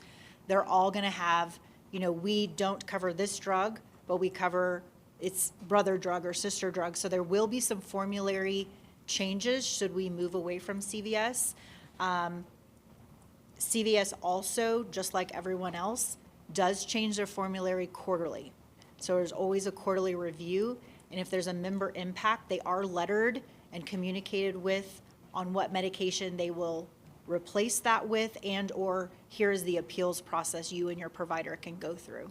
And my concern is, in the future, if that does happen, what process do we have to make sure our employees are benefit out of it versus harm? Mr. Rodriguez, can you speak into your microphone? Sorry, the air came on and I can't hear you. I What apologize. processes do we have to make sure that our employees would benefit instead of be harmed by some type of, and that goes to the same, I was going to add, I know we had an employee denial, and that was a major concern, and just making sure whether it's prescription drug or whether it's their personal physician or a hospital of their choice.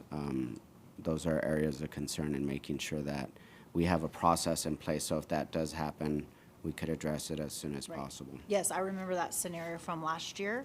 And there have been some steps taken with Aetna to ensure that doesn't happen, or if there is going to be an impact. I mean, they've got the claims data now.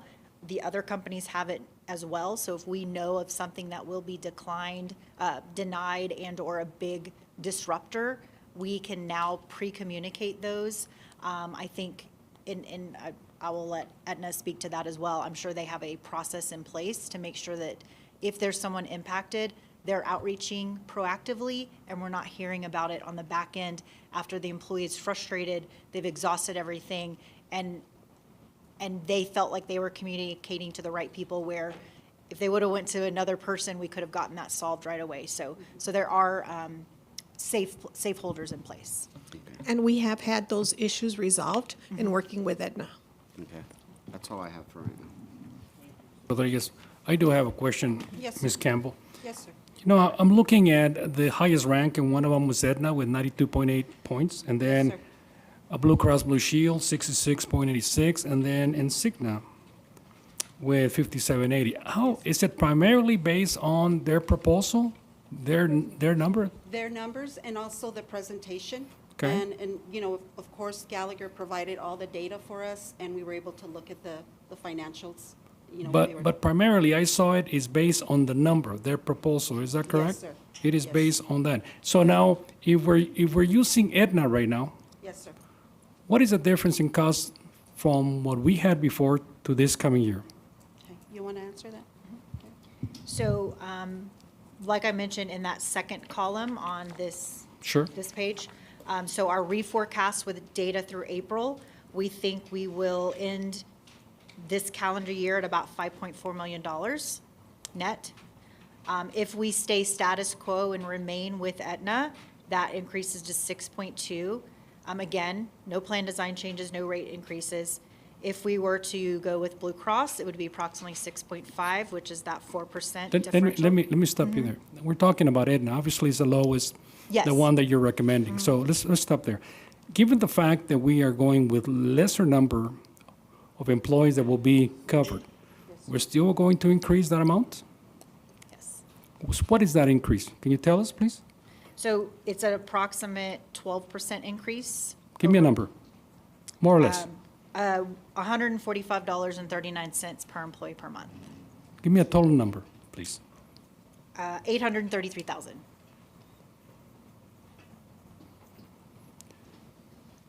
This is one of our expenses that never goes down.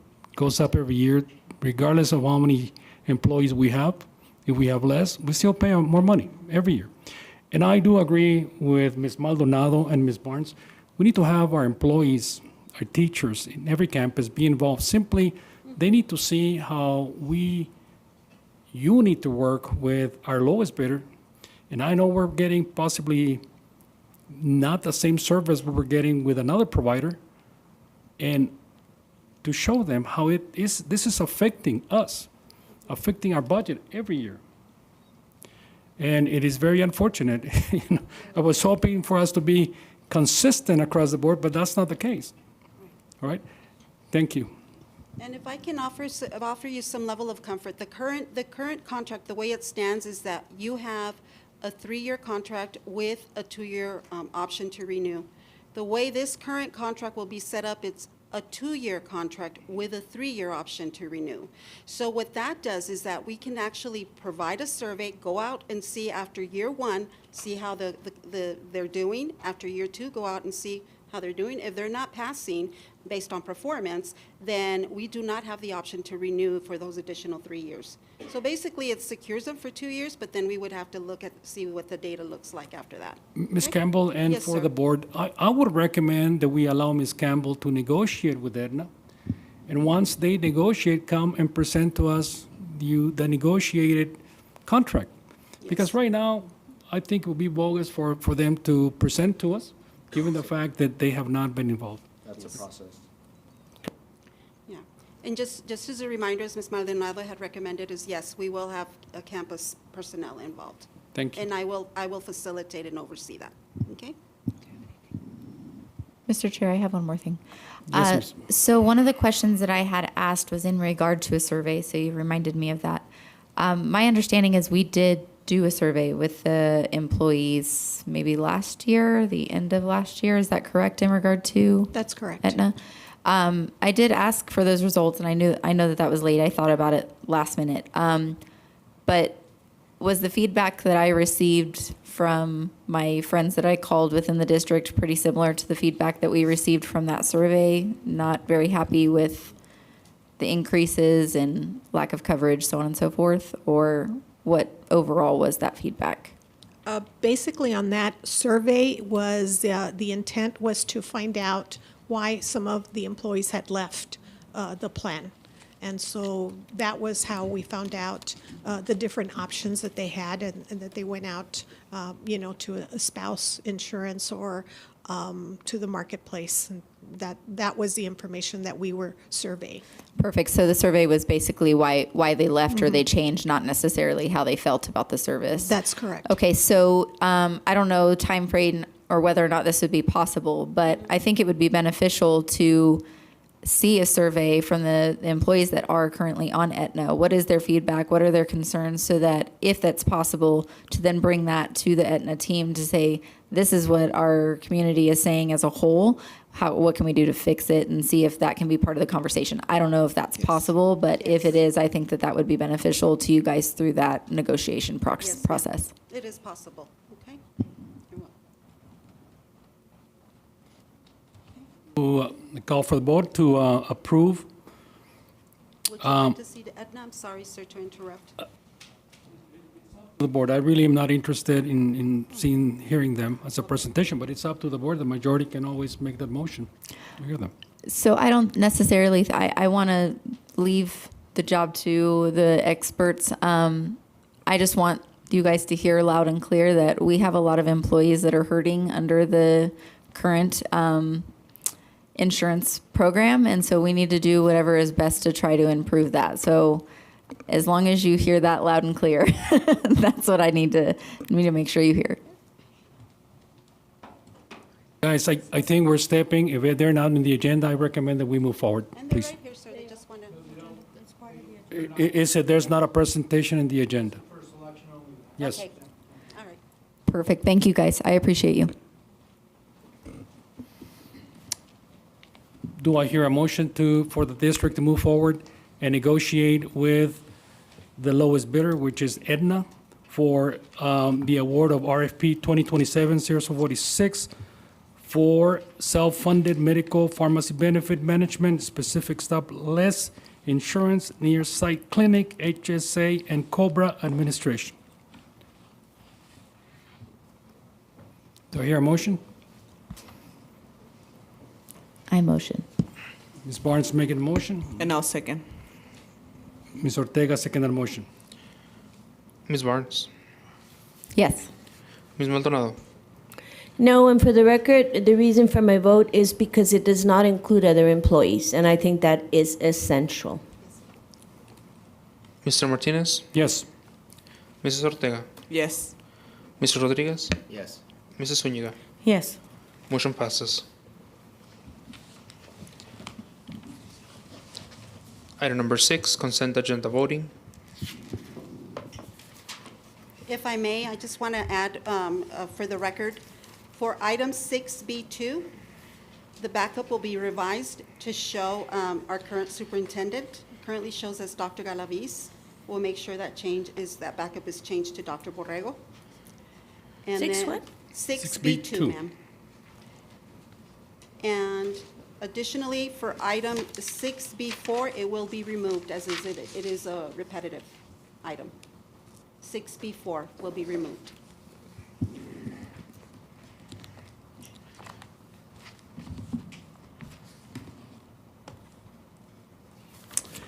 I know that some of you had some concerns on the consent agenda. You wanted to pull a few items in the consent agenda. Through the chair, I'd like to pull 6A2, 6A4.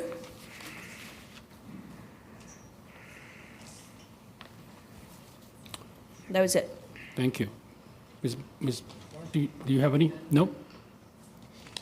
Do I hear a motion for the consent agenda? Anybody? Sorry, Mr. Chair. I motion to approve consent agenda with the exception of 6A2 and 6A4. Did I get that correct? Yes, correct. Perfect. Do I hear a second? I second. Ms. Zuniga, second that motion? Go ahead, Adrian. Ms. Barnes, Yes. Ms. Maldonado, Yes. Mrs. Martinez, Yes. Mrs. Ortega, Yes. Mr. Rodriguez, Yes. Mrs. Zuniga. Yes. All in favor, motion passes. Go ahead, Ms. Item Maldonado. 6A2, approval of the budget amendments. Presenter, Ms. Christy Pooley. Pulley, I did have the questions answered to the questions that I had prior, but through the budget, it prompted me on 682, the amendment under number 348490. If you go to,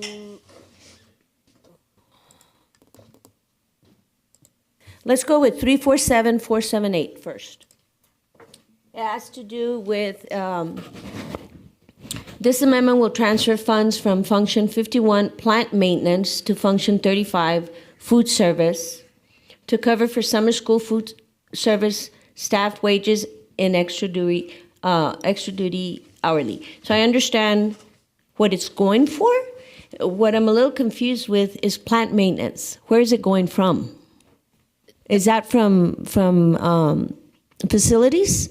Right, so under the child nutrition program, they budget for their own maintenance under Function 51. So they're reducing, they found identified savings, and so they're moving those funds into Function 35. From the nutrition Within the maintenance? Right. Okay. It's just within that program. Okay. It's just child nutrition. That's the question that I had. And the other one was 348490? And that's the same scenario as well.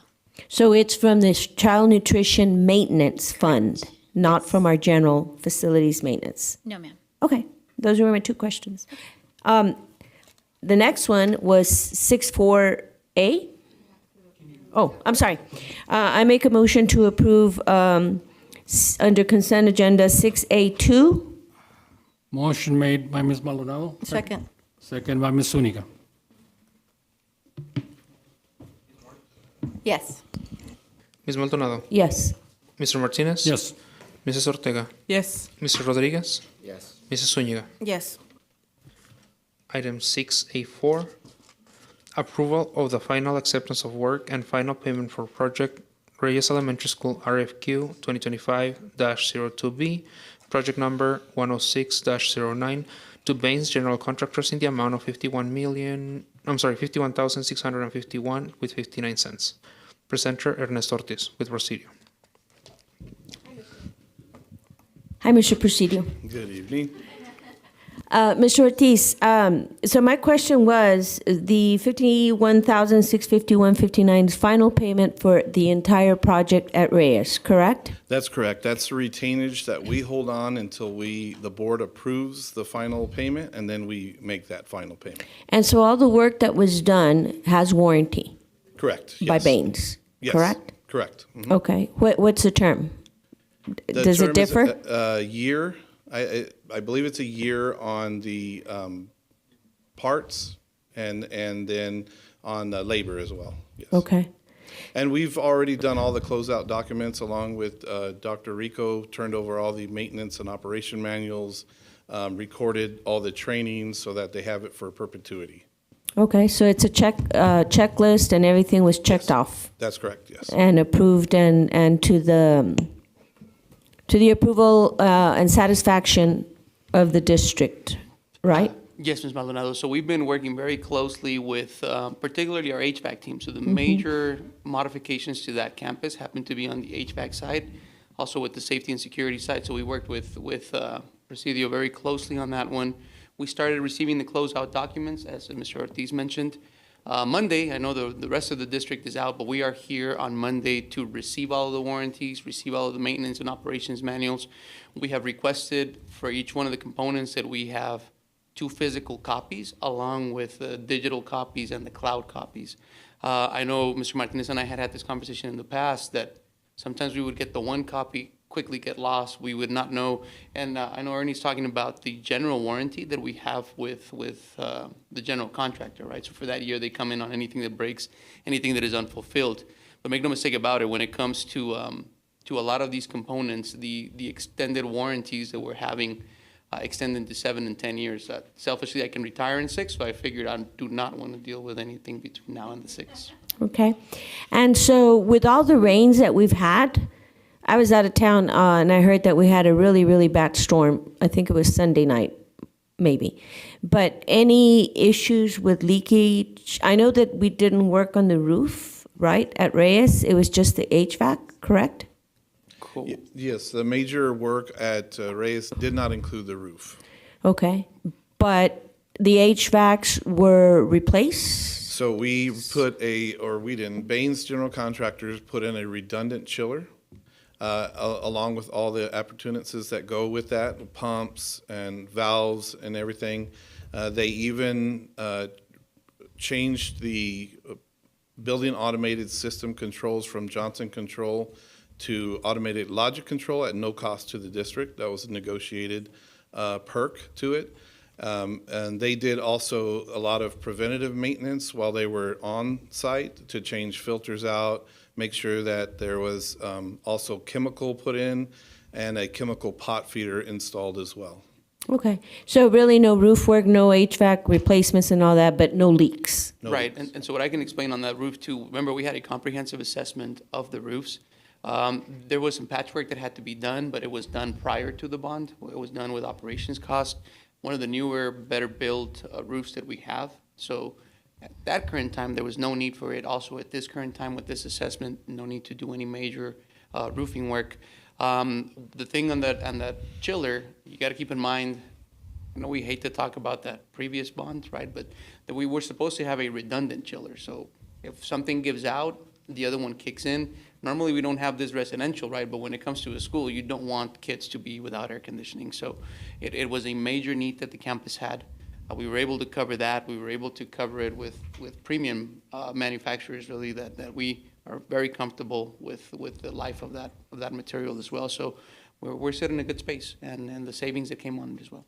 And there were no contingency funds used for the project? Yes, so in the GMP, in the contractor's GMP, there was a $50,000 contingency. Of that fee, of that contingency, $28,000 were used to address elevator issues, the chemical pot feeder, as well as chemical treatment. I think there was also permitting fees that were used, so out of a total of about $21,000 was left over from that contingency, along with the leftover from general requirements, and that will be returned as a deductive change order to the project. And so that's about $36,000 that we have saved on the GMP. We also have about $45,000 from other purchase orders that we had for commissioning the system, test and balance, different POs that we have that we're going to close, and those will be returned back to the project and then moved down into the program contingency. That will be used at a later date at the administrator's discretion with board approval. And so the total savings on Reyes' budget? 79 to 82,000. I don't have an exact figure right now. The exact figure I have was from the GMP, which was $36,000. So between 79 and 82,000 savings. Correct. Which will be reassigned to the project and then eventually to the district or the whole bond contingency. Program contingency. To be used at the discretion of the Administration district with and board board approval. approval. That's correct. Yes. Okay. Well, I just wanted to bring this up into public to show that we are being good stewards of this bond, because it's always good when you have a savings when you have a project that is voter approved, and it's always a good thing to hear versus, oh, well, we didn't have enough money to complete this from this project, or we didn't have enough money to complete this, just like the last one, you know? So I wanted the public to be aware of the savings and on this one project, and just to show the good stewards of, with Presidio and the district, thank you, Dr. Rico, as well, for being on top of things. Yes. So I appreciate it. I can't take entire credit for it. It was the team effort with Dr. Rico, our general contractor, our design team, and of course, Presidio. All right. And Ms. Thank you. Maldonado, on that point, if I, for that transparency issue with our community too, because we hear elevator, and wait a minute, we didn't see anything elevator on the scope. If everybody remembers, safety and security was a component of it. It started to become a student safety issue. We have students that needed to, ADA standards go up and down. It's a multi-story school. So that's why the decision was made that this was a To part do of the that. safety and security. Very good.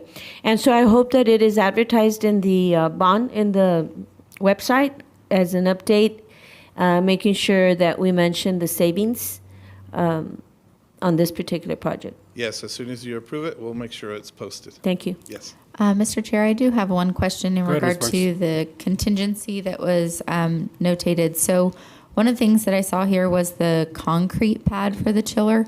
Yes. So the chiller was always something that we were putting in. That was like the main thing that we were doing at Reyes, correct? That's correct, yes. So in the initial bid that was given, they didn't include the concrete pad that the chiller was going to need to be placed on?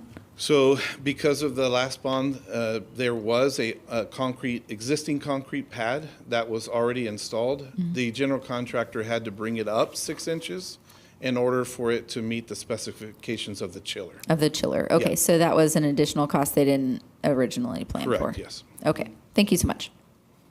Oh, and I just want to clarify, so because of the contingency, the contingency, I clarified this with Dr. Rico earlier. The contingency, the 50,000, is not built into the original contract sum, correct? It is built into the guaranteed maximum price. Into the guaranteed maximum price, but not the 1 million. Yes, it's built into the $1.072 million. Perfect. Okay. So the reason I had asked that is because I was looking at the savings. So I saw that there was a savings of 36,000, but then we did spend an additional 28,000 due to the contingency. So the way that I looked at that, we actually ended up having like an $8,000 savings overall. But then you're saying that there's actually even more than that. Yes, That's yes. not here yet. So Yes, it's built into the GMP as an owner's contingency, so when they have to touch it, they have to get our approval in order for them to use it. perfect. Yes. Thank you. I appreciate it. Anybody else? Go ahead. Mr. Ortiz, I want to say thank you to Presidio and to your team. Every time I go out to a campus, I see your guys, working with the construction people, with, the different, people that you guys contract with. And so I just want to say I'm super pleased. And I want to thank you publicly for all your hard work and for helping us manage this budget, be on time and under budget. So thank you. That's right. Thank you. Thank you. Mr. Ortiz, thank you. I like when I see these numbers, $79,000, $82,000. Hopefully on the bigger projects will be $2, Even $3 more. million savings. You got it, yes. But with that in mind, I want to make sure that all our closing documents, our binders, are labeled correctly with the name of the school right away. One of the things that the district has failed to do in the past is our records are not to date. There's a lot of documentation missing. There's plans that do not exist.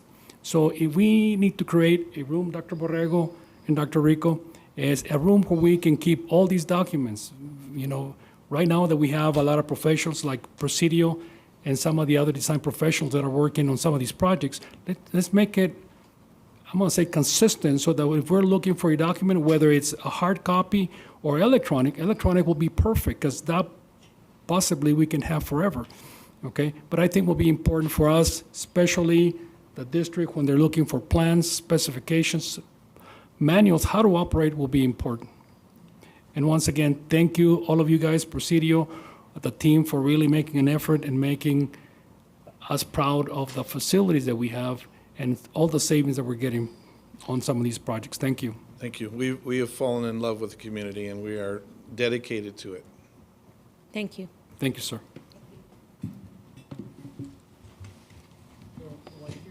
do I hear a motion to move forward and Mr. Chair, I approve agenda item 6A4 for the final acceptance of work and final payment for Project Reyes Elementary School RFQ number 2025-02B, project number 106-09 to Baines General Contractors in the amount of $51,651.59. do I hear a second? Second. Second by Ms. Zuniga. Made a motion by Ms. Barnes. Call the vote. Ms. Barnes? Yes. Ms. Maldonado? Yes. Mr. Martinez? Yes. Mrs. Ortega? Yes. Mr. Rodriguez? Yes. Mrs. Zuniga? Yes. All in favor, motion passes.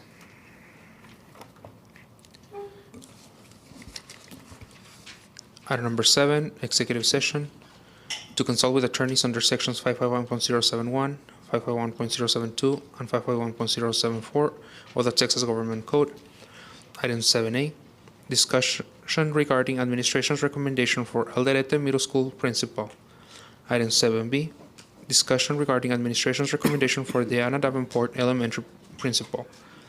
Item 7C, discussion with administration regarding the potential sale of district-owned property located at 7311 Bosque Road, Canutillo, Texas 79835 to El Paso County. Time is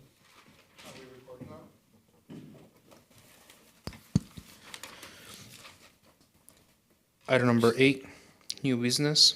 Time is 8:58 p.m. Item 8A, discussion and possible action regarding administration's recommendation for Alderete Middle School principal.